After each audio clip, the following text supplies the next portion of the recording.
Would you know if someone was homeless if you passed by him or her on the streets? Sometimes there's no question. A simple sign might tell it all, but how do most Americans respond? If it's an adult, there's a chance that you might just pass by.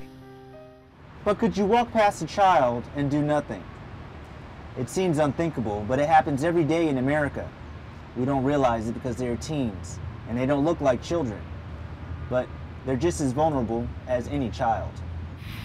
Utica, New York. Population 60,000. Unemployment rate 5.8%.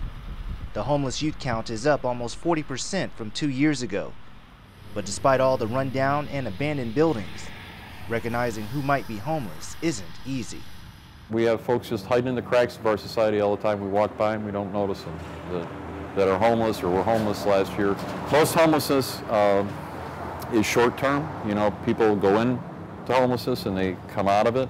But that segment of our homeless population, the chronically homeless, you know, cycle in and out a lot, and they tend to stay in longer.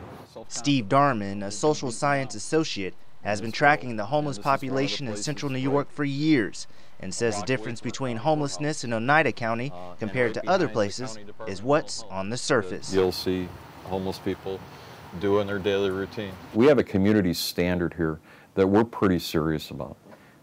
We don't accept any street homelessness. We just don't accept it. But Darman does admit there is a homeless problem in New York, and many programs put in place to help young men and women have failed.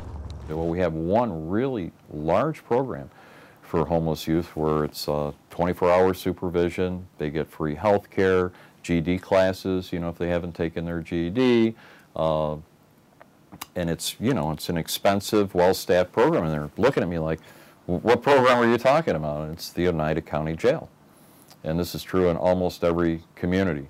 For this community, there is one shelter which has seen about 40% of the homeless female youth population in Oneida County within the last year. I wouldn't have known what would have happened to some of the girls if they didn't have a place to go. I know that they wouldn't complete school. I know that maybe they'd still be on drugs. I'm sure some of them would be probably in jail, abused even more so because they're very vulnerable with their self-esteem. They believe what anybody tells them sometimes. New Horizons, a shelter for girls between the ages of 16 and 21, provides support for young women who no longer have a place to call home. People have a misconception that homelessness is people living in cardboard boxes underneath bridges, you know, eating trash for their meals and begging and things like that. And I do think in some large cities that does happen, but we don't see that here. So to see that extreme of homelessness really does crush me, knowing that our girls, people don't see them as homeless. They just see them as, you know, punk kids that can't get along with their parents and are just thrown out and end up here. Some of these girls enter New Horizons with more problems than with just being homeless. Drugs and alcohol can sometimes play a major part in the lives of the girls. You develop a devious mind. I mean, that's what drugs can do to you. You think about ways to manipulate people. You think about ways to manipulate the system or anyone just to get drugs or to get alcohol. Now, it takes more than a shelter and food to keep these young women off the streets and motivated to break a cycle of drugs and abuse. It takes a staff with a lot of patience and sometimes personal experience. I pretty much have gone through it, and I'm not ashamed to share it with them. Cynthia Slade doesn't hold back when it comes to her job. And say, oh no, like put my foot down, oh no. As a resident service coordinator for the shelter, she runs a tight shift. I can't have buildup of different corners, and if I do, I will pull it out, and they have to come back in here and they have to do it. The chores, they are anal, sorry for my language, they're anal about chores. Like, you have to do the chores. You get put on restriction if you don't do the chores. Like, this is not acceptable. Spider webs and there's dust. They gotta be perfect to her. Cynthia, we call her the white glove.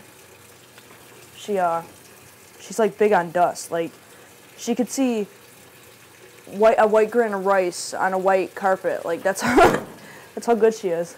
You know, they say like the bark is worse than the bite. that I'm a barker and it's not that bad, so she gave me the name Pit Bull. And like a pit bull, Cynthia's personality comes out at times strong, confident, and agile. But this wasn't the case for most of Cynthia's life. Have a good weekend, girls. This is the neighborhood where Cynthia grew up 1005 used to be right there.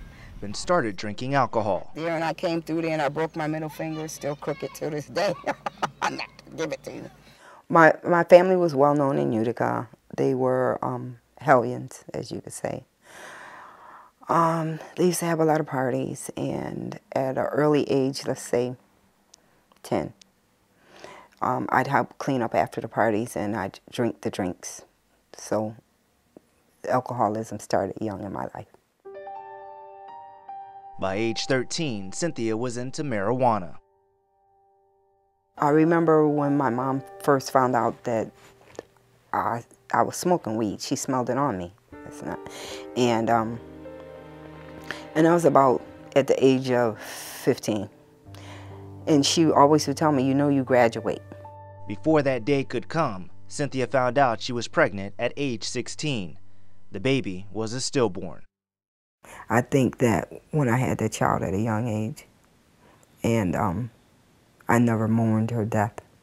I just gave an excuse to myself that didn't work. And it was, God knew I couldn't handle that baby at 16, so he took her. But that's all. That's what I would say year after year. Cynthia believes this experience was a major factor in what was to come. As time progressed, I continued to drink the alcohol and I continued to smoke the weed, and I went to cocaine. She became addicted to drugs. I had dealers that wouldn't give me no more because I looked horrible. Just refused to give me and said, please, you need to stop, because I was like a walking dead. After a few run-ins with the law, Cynthia spent 10 months in jail and was then placed on 3 years probation.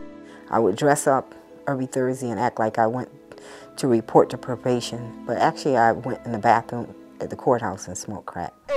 But in 1999, Cynthia says she hit her lowest point. I started working on the 4th step while I lived here.